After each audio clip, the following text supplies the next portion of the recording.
Buenos días, mi nombre es Yana Patiño y les voy a explicar un poco de cómo fue formada la Constitución de 1830.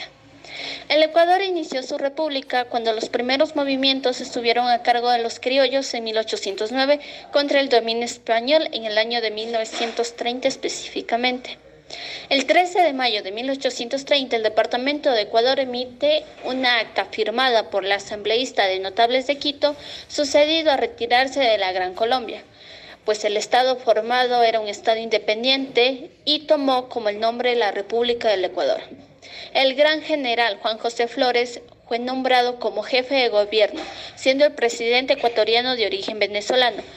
Por el 14 de agosto de 1830, en Riobamba, con el fin de expedir la Constitución, el general Juan José Flores mandó actas aplicadas al Estado Constituyente, así ya que el 22 de marzo de 1830 se emite la primera Constitución declarada al departamento de Azuay, Guayaquil y Quito, que son considerados como forma de un solo cuerpo independiente y nombrado Estado del Ecuador. En 1835, la Constitución del Ecuador fue denominada como Constitución de la Gran República del Ecuador. Fue la segunda constitución política en servir al país, ya que la primera pasó a denominarse como la República del Ecuador y fue dada conveniente nacional por la ciudad de Ambato, constitución eliminada por aspiraciones antiguas al Estado y el presidente Vicente Rocafuerte en 1833 durante la segunda presidencia de Juan José Flores. ¿Qué pasó con la Iglesia con la Constitución de 1830, que fue la primera constitución?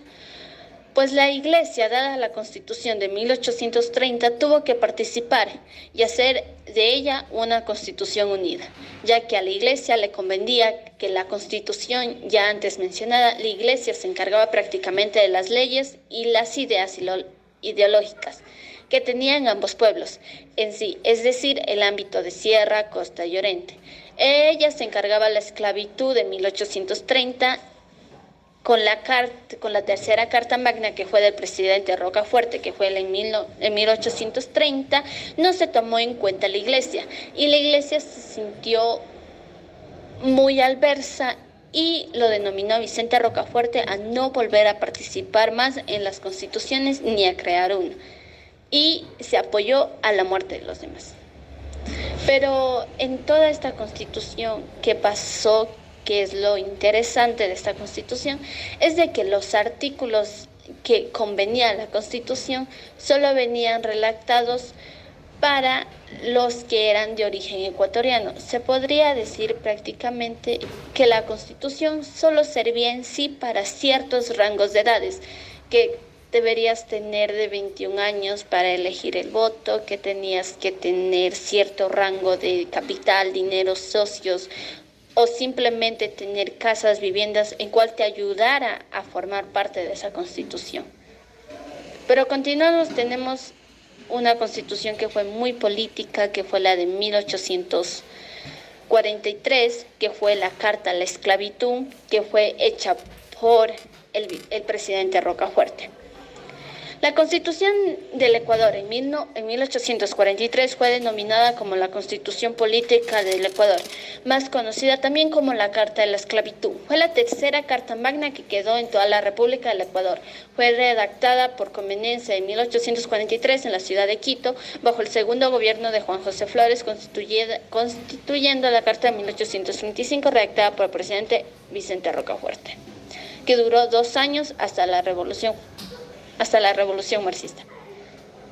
La Constitución establecía, entre muchas cosas, el periodo fundamentario del titular del Poder Ejecutivo más largo, al cual el presidente general José Flores buscaba permanecer más tiempo en el poder, dado caso la fuerza comercial de Guayaquil que recibió en el descaro de la nueva Carta Magna, y empezar a hacer los primeros movimientos contra el general Juan José Flores.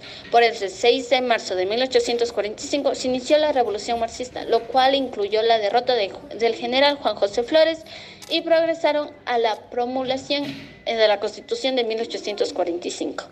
Después de esa constitución ha pasado por 16 constituciones más, la última de ellas es la Constitución del 2008, que fue la constituida que tenemos ahora.